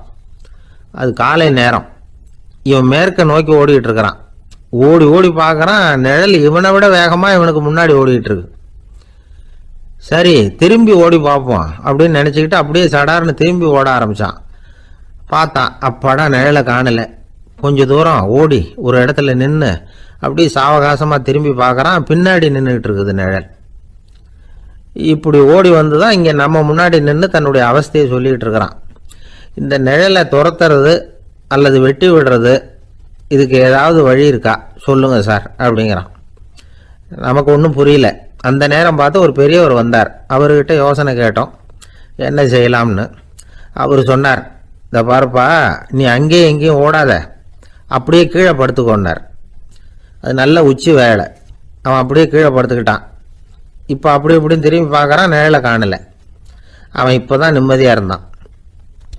இப்போ அந்த பெரியவர் சொன்னார், எல்லா மனிதர்களுமே இப்படி தான் ஓடிக்கிட்டு இருக்கிறாங்க. நான் எனது அப்படிங்கிற ஆணவம் தான் அவங்கள துரத்திக்கிட்டு இருக்கு. அதை விட்டுட்டு ஓடணும்னு நினைச்சாலும் அது முன்னாடி வந்து நிற்கிது. பரம்பொருளை நோக்கி ஓடுறப்போ இந்த ஆணவம் பின்னாடி வந்து விடுது. பரிபூர்ண சரணாகதிங்கிற நிலையில அது முழுசுமா மறைஞ்சு விடுது. தன்னை உணர்கிற வேலை அது. அந்த நேரம் மனிதனுக்கு விடுதலை உணர்வு ஏற்படுகிற நேரம் அது. அப்படிப்பட்ட சுதந்திர மனிதர்களாக எல்லாரும் மாறி போயிட்டாங்கன்னா இந்த உலகமே இன்பமயம் அப்படின்னு ஒரு விளக்கம் கொடுத்தார் பெரியவர். நம்மால் ஒருத்தர் வேகமாக ஓடி வந்துக்கிட்டு இருந்தான். ஏன்டா அப்படி ஓடி வர்ற அப்படின்னு கேட்டார் எதிரில் வந்தவர். ஆசை துரத்துது, அதுதான் ஓடி வர்றேன்னா. உனக்கு என்ன ஆசைன்னு கேட்டார். எனக்கு ஒன்றும் ஆசை இல்லைங்க, என்னை எப்படியாவது பிடிச்சுடணும்னு போலீஸ்காரங்களுக்கு ஆசை. அந்த ஆசை இப்போ என்னை துரத்தி பின்னாடி வந்துக்கிட்டு இருக்குது, அதுதான் தப்பிச்சு வந்துக்கிட்டு இருக்கிறேன். குறுக்க நிற்காதீங்க சார், வழியை விடுங்க அப்படின்னு சொல்லிவிட்டு வேகமாக ஓடி மறைஞ்சான். எனக்கு வாழ்க்கையில் ஒரே ஒரு ஆசை தான் சார் அப்படின்னார் ஒருத்தர். அது என்னன்னு கேட்டேன். ஆசைகளை ஒழிச்சுடணுங்கிறது தான் என்னோட ஆசை அப்படின்னார். இப்படி ஆசைகளை ஒழிக்க வேண்டும் அப்படிங்கிறதையே ஒரு ஆசையாக கொள்வது அபத்தம் அப்படிங்கிறார் ஒரு பெரியவர். இது மாதிரி ஆசைகளை ஒழிக்க ஆசைப்பட்டா அந்த நோக்கம் நிறைவேறாதான். அந்த முயற்சியால் புதுசாக சில துன்பங்கள் தான் சேருமா. அதில் புதுசாக ஒரு ஆசை தலை தூக்கும் அப்படிங்கிறார் அவர்.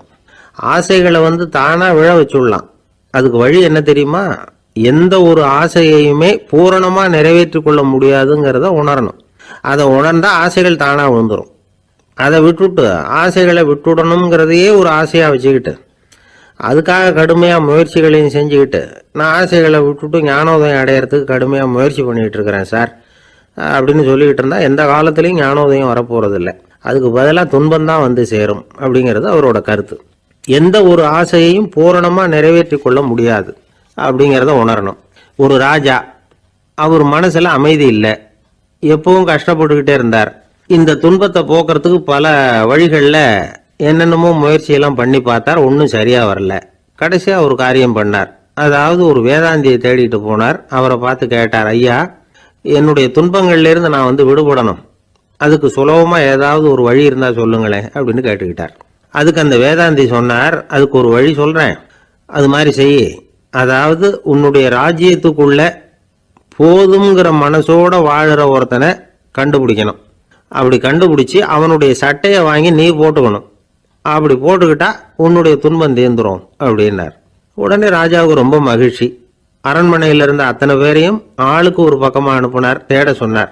போதுங்கிற மனசுடைய ஒருத்தனை கண்டுபிடிச்சி கொண்டுகிட்டு வாங்க அப்படின்னார். எங்கெங்கேயோ தேடி கடைசியாக ஒரு ஆளை கண்டுபிடிச்சாங்க. அவன் போதுங்கிற மனசோட இருக்கிறவன் தான். ஆனால் அவன்கிட்ட சட்டை எதுவும் இல்லை. இடையில கட்டியிருக்கிற துண்டே போதுங்கிற மனசோடு அவன் வாழ்ந்துக்கிட்டு இருக்கிறான். சட்டை இருந்தாவில் ராஜா வாங்கி மாட்டிக்க முடியும். அந்த வேதாந்தி ஏன் அப்படி சொன்னாருங்கிறதுக்கான அர்த்தம் இப்போ தான் ராஜாவுக்கு புரிஞ்சுதான். இது வரைக்கும் சொன்னதெல்லாம் ஞான மார்க்கத்தை தேடிக்கிறவனுக்கான உள்ள தகவல். இப்போ இன்னைக்கு இளைஞர்கள் இதை கேட்டுவிட்டு நமக்கு ஆசையே வேணாம் அப்படின்னு முடிவு பண்ணிவிட்டா வாழ்க்கையில் முன்னேறவே முடியாது. நம்முடைய முயற்சிக்கு ஆசை தான் தூண்டுகோல். அதனால் இந்த ஆசையையும் அந்த ஆசையையும் போட்டு குழப்பிக்கக்கூடாது. ஆனால் ஒன்று, பேராசை நமக்கு தேவையில்லை. நாம் படுற ஆசையிலேயும் ஒரு நியாயம் இருக்கணும். ஏன்னா நம்மளில் சில பேர், நீங்கள் தான் சார் சொன்னீங்க, அதனால தான் ஆசைப்பட்டேன், அரை தான் கிடச்சிது மிச்சம் அப்படிம்பாங்க கன்னத்தை தடவிக்கிட்டே. அதனால் இப்போல்லாம் எந்த தகவலை சொன்னாலும் ரொம்ப எச்சரிக்கையாக இருக்க வேண்டியிருக்குது. ஒரு ஆள் ஒரு கடை வச்சு வியாபாரம் பண்ணிக்கிட்டு இருந்தான். அவனுக்கு ரொம்ப பேராசை, நிறைய பணம் சேர்க்கணும்னு. திடீர்னு ஒரு நாள் அவனுக்கு உடம்பு ரொம்ப சுகம் இல்லாமல் போயிட்டுது. இனிமேல் பிழைக்கிறது கஷ்டங்கிற நிலைமை.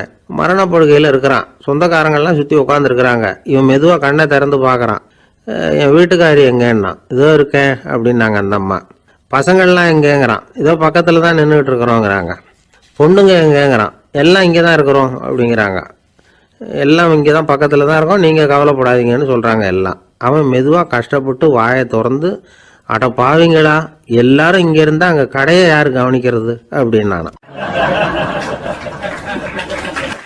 ஜப்பானில் உள்ள ஒரு புத்த விகாரை, அங்கே ஒரு வயசான பௌத்த குரு தங்கியிருக்கிறார். ஒரு நாள் ராத்திரி கடுமையான குளிர், அவரால் தாங்க முடியல.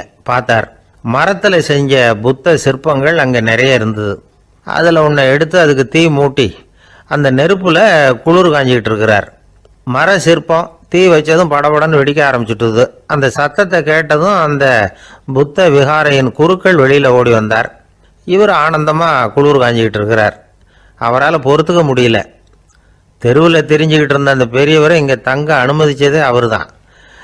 இவர் இப்படி பண்ணுறாரேன்னு நினச்சிக்கிட்டே அவரை கோபமாக பார்த்தார். ஏன் இப்படி கோபமாக பார்க்குறீங்க, இப்படி உட்காருங்க அப்படிங்கிறாரு இவர். அவருக்கு இன்னமும் கோபம் வந்துட்டுது. எங்கள் கடவுளை எரிச்சுட்டீங்களே அப்படின்னு சத்தம் போட்டாராம். அப்படியா அப்படின்னு கேட்டுக்கிட்டே அந்த சாம்பலை கிளறினார் இவர். என்ன செய்கிறீங்கன்னு கேட்டிருக்காரு அவர். நான் எலும்புகளை தேடுறேன்னாராம். நீங்கள் ஒரு பைத்தியம், இது ஒரு மர சிற்பம், இதில் எலும்புகள் கிடையாது அப்படின்னாராம். அவருக்கு கோபம் வந்துட்டுது. உடனே வெளியில் போங்கன்னு கத்தியிருக்கார். வெளியில் தள்ளி கதவையும் சாத்தி விட்டாராம். மறுநாள் காலையில் கதவை திறந்து பார்த்தா அந்த வயசான பெரியவர் ஒரு மயில்கல் மேலே சில காட்டு பூக்களை வச்சு புத்தம் சரணம் கச்சாமின்னு சொல்லிக்கிட்டே இருக்கிறார். இவருக்கு சந்தேகமாக போட்டுது. கிட்ட போனார். என்ன செஞ்சுக்கிட்டு இருக்கீங்கன்னு கேட்டார். இது என்னுடைய காலை நேர பிரார்த்தனைனாராம். நிஜமாகவே நீங்கள் ஒரு பைத்தியமாக தான் இருக்கணும், ஏன்னா அது ஒரு மயில்கல் அப்படின்னாராம். இப்போ அந்த பெரியவர் சொன்னாராம், நீங்கள் ஒரு மரத்தை புத்தராக நினைக்கும் பொழுது நான் ஏன் ஒரு மயில்கல்ல புத்தராக நினைக்கக்கூடாது? நான் புத்தரை எரிக்கலாம், ஏன்னா அவரை நான் நேசிக்கிறேன். அந்த சிற்பம் மரத்தால் ஆனதுங்கிறது எனக்கு தெரியும். நான் ஒரு மயில்கல்லை தொழலாம், ஏன்னா அது எனது பூக்களை தாங்குது. நான் இந்த மயில்கல்லுக்குள்ளே மறைஞ்சிருக்கிற புத்தரை பார்க்குறேன். யாராவது ஒரு சிற்பி இதை சிலையாக்கினாதான் நீங்கள் புத்தரை பார்க்க முடியும். அன்னைக்கு ரொம்ப குளிராக இருந்தது. நான் எனக்குள்ளே இருக்கிற புத்தரையும் பாதுகாக்கணும். உள்ளே இருக்கிற புத்தரை காப்பாத்துறதுக்காக வெளியில உள்ள புத்தரை எரிக்கலாம், அதுல ஒன்றும் தப்பு இல்லை. அது அவருடைய போதனையிலேயே இருக்கு. உனக்குள் ஜோதியாக இரு அப்படிங்கிறது அவருடைய போதனை. என்னுடைய புத்தர் குளிர்ல நடுங்கிட்டு இருந்தார். அந்த மர சிற்பங்கள் வெயில் மழையில உணர்ச்சி இல்லாம இருந்தது, அதனால அப்படி பண்ணினேன். ஆனா நீங்க என்ன பண்ணீங்க? நான் ஒரு மர புத்தரை எரிச்சதுக்காக உயிருள்ள புத்தரை வெளியில தள்ளி கதவை சாத்தினீங்க அப்படின்னாராம் அந்த பெரியவர். உண்மையான பக்திங்கிறது இதுதான். அதாவது உனக்குள் ஜோதியாக இரு அப்படின்னு புத்தர் சொன்னார் இல்லையா, அது மாதிரி தனக்குள் ஜோதியாக இருக்கிற இந்த காலத்து ஆசாமிகள் நிறைய பேர் உண்டு. எப்பவும் போதையிலேயே இருக்கிறவங்க. ஒரு நாள் நடு ராத்திரி ஒரு மது கடையில ஒரு ஆள் அங்குள்ள சிப்பந்திகள் கிட்ட கேட்டுக்கிட்டு இருக்கிறான். மறுபடியும் இந்த கடை எப்போ திறப்பாங்கன்னு கேட்டானா.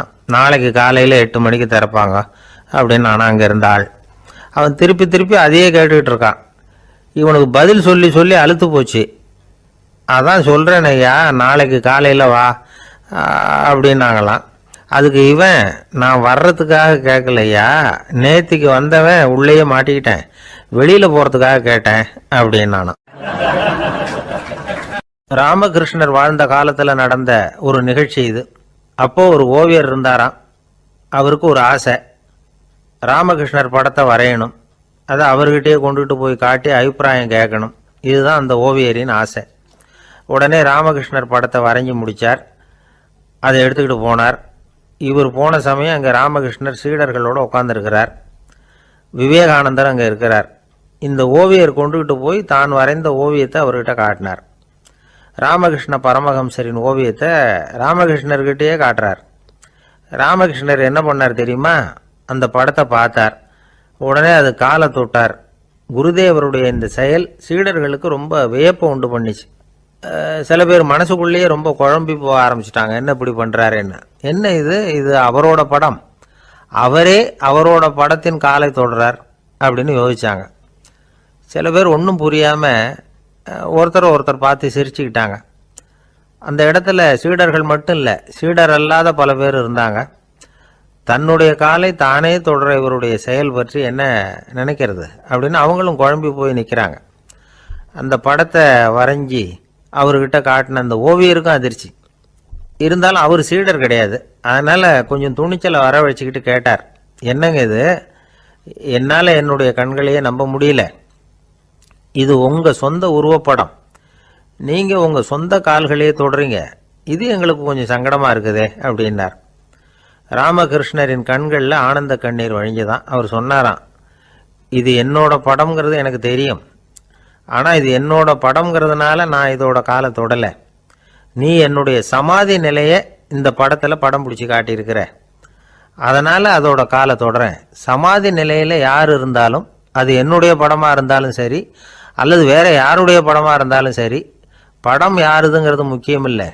இதில் எது முக்கியம்னா அது தன்னை உணர்ந்த ஒரு உணர்நிலையின் படம். அப்படி இருக்கிறப்போ அதோட காலை நான் தொடணும். அதுக்கு நீங்கள் எல்லாரும் ஏன் சங்கடப்படுறீங்கன்னு எனக்கு தெரியல அப்படின்னாராம். இப்போதான் அங்கிருந்து சீடர்களுக்கும் மற்றவங்களுக்கும் விவரம் புரிஞ்சுதான். இதுக்கு முன்னாடி யாரும் செய்யாததை இவர் செஞ்சிருக்கிறார், ஆனால் அவருடைய காரணம் ரொம்ப நியாயமானது அப்படிங்கிறத உணர்ந்தாங்களாம். இதுவரைக்கும் ஆன்மீகத்தில் சமாதி நிலை, அதாவது தன்னை உணர்ந்த நிலை பற்றி புரிஞ்சுக்கிட்டோம்.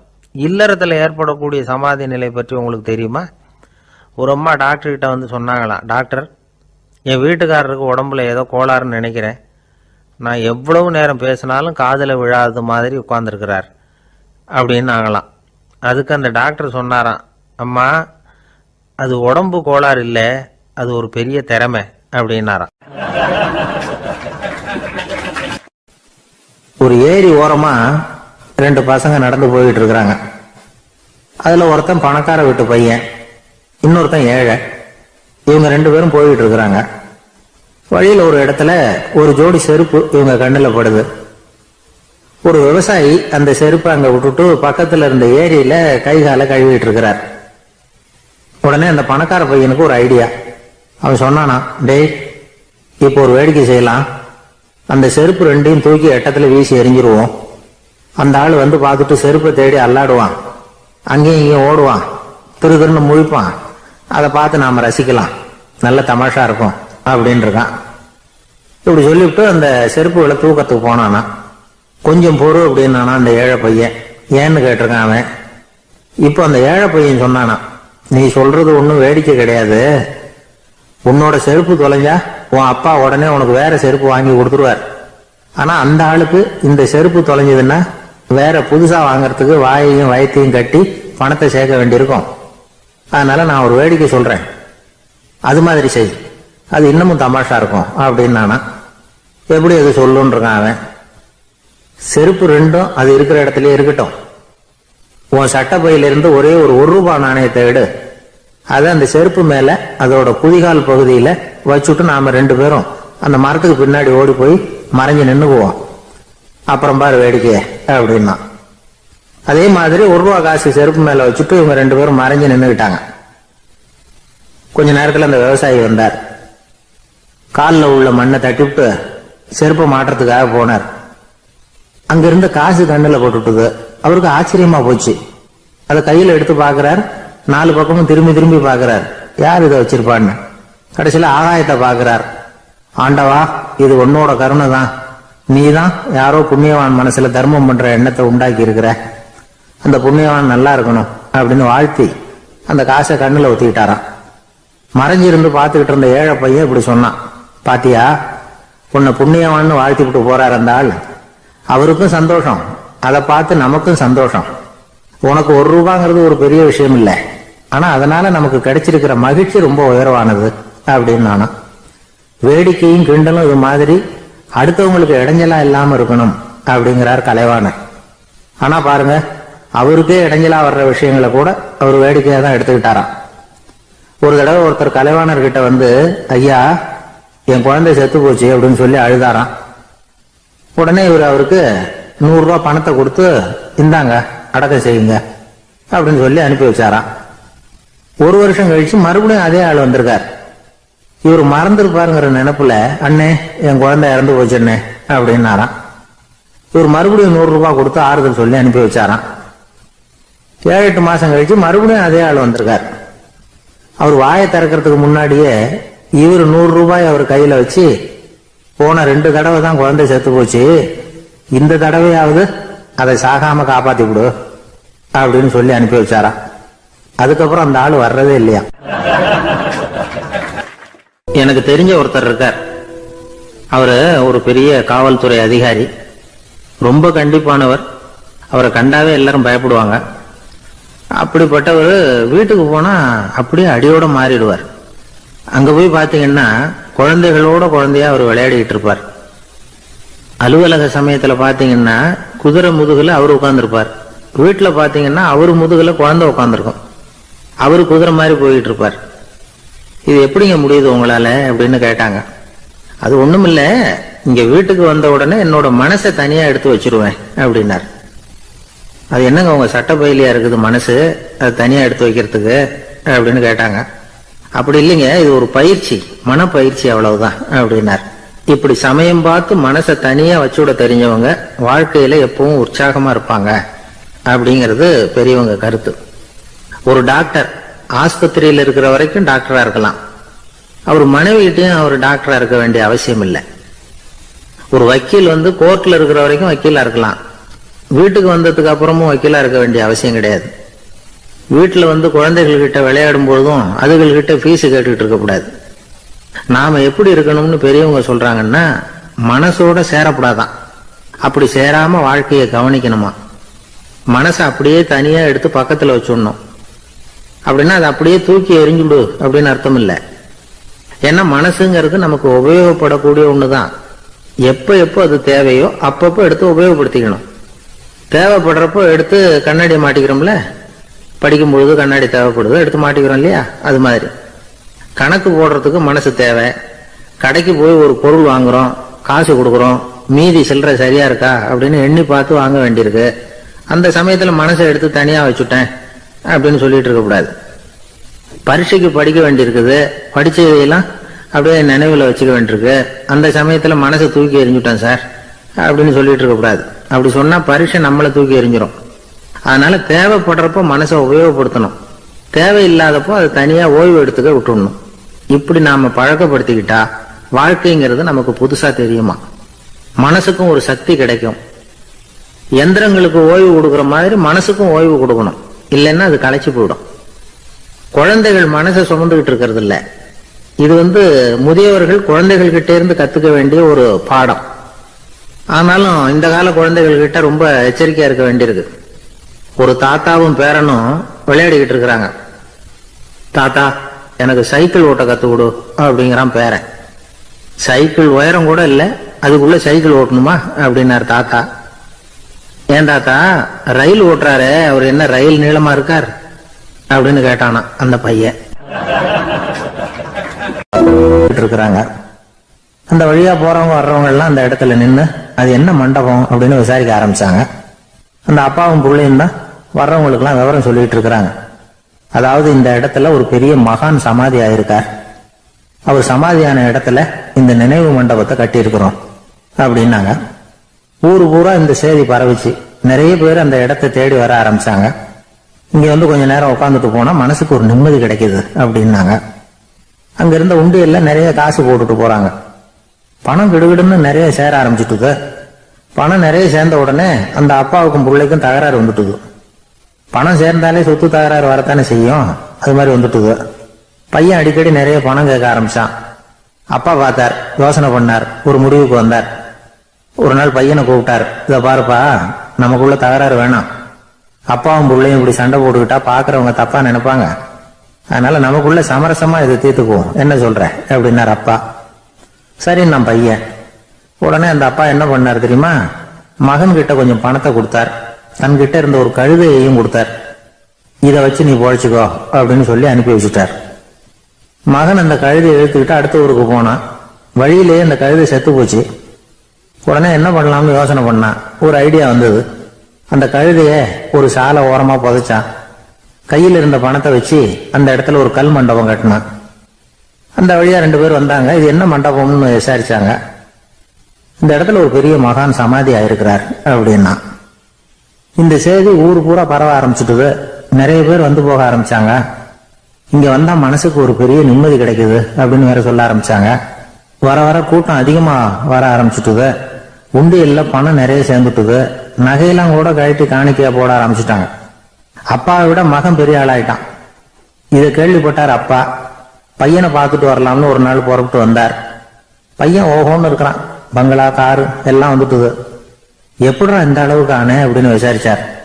அப்பா, எல்லாம் உங்க ஆசீர்வாதம் தான். நீங்க கொடுத்த மூலதனத்தை வச்சுதான் இவ்வளவும் சம்பாதிச்சேன் அப்படின்னு நான் பையன். அது எப்படிடான்னு விசாரிச்சார். அப்பா, நீங்க ஒரு கழுத குட்டியும் கொஞ்சம் பணமும் என்கிட்ட கொடுத்து அனுப்பி வச்சுங்க. அதை எடுத்துக்கிட்டு வந்தேன். வர்ற வழியில அந்த கழுதை செத்து போச்சு. உடனே யோசனை பண்ணேன். அந்த கழுதையை இந்த இடத்துல புதைச்சேன். கையில் இருந்த பணத்தை வச்சு மண்டபம் கட்டினேன். மகான் ஒருத்தர் சமாதி ஆயிருக்கார் அப்படின்னு வதந்தியை கிளப்பி விட்டேன். ஜனங்கள்லாம் ஏமாந்து போய் காசை கொண்டாந்து போட ஆரம்பிச்சுட்டாங்க. நான் பொழைச்சிக்கிட்டு இருக்கிறேன் அப்படின்னா. இப்பதான்டா நீ என் புள்ள அப்படின்னு சொல்லி சந்தோஷப்பட்டாரான் அந்த அப்பா. ஏன் அப்படி சொல்றீங்கன்னு கேட்டிருக்கான் பையன். கழுத குட்டியை புதைச்சி மண்டபம் கட்டி இருக்கிற நீ, ஏற்கனவே நம்ம ஊர்ல நாம கட்டி இருக்கிறோமே மண்டபம், அது இந்த கழுதையோட அம்மாவை புதைச்ச இடம். மகான் சமாதி ஆயிருக்காருன்னு நானும் சும்மா கப்சா தான் விட்டுக்கிட்டு இருக்கேன் அப்படின்னாராம் அப்பா. முட்டாள் ஜனங்களை நினைச்சு அந்த 2 பேரும் சத்தம் போட்டு சிரிச்சாங்களாம். மனுஷன் ஏமாத்துறது ரொம்ப சுலபம். என் கூட படிச்ச ஒருத்தன் திடீர்னு ஒரு நாள் எல்லாருக்கும் அருள் வாக்கு சொல்ல ஆரம்பிச்சுட்டான். அவன் ஒரு ஆபீஸ்லயும் வேலை பார்க்கறான்.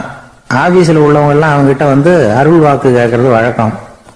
ஒரு நாள் நான் அவன் முன்னாடி போய் உட்காந்து பேசிக்கிட்டு இருந்தேன். அப்போ அதே ஆபீஸ்ல வேலை பார்க்கிற ஒருத்தர் அவங்ககிட்ட சுவாமி, என் மேஜையில வச்சிருந்த பேனா திடீர்னு காணாம போட்டுது, அது திரும்ப கிடைக்குமா எனக்கு அப்படின்னு கேட்டார். இவன் கண்ணை உருட்டி பார்த்துட்டு, அது உனக்கு கிடைக்காது, புதுசா வேற ஒண்ணு வாங்கிக்கப்போ அப்படின்னா. சரின்னு அவர் போயிட்டார். அவர் போனதுக்கு அப்புறம் நான் மெதுவா இவனை பார்த்து, அது எப்படி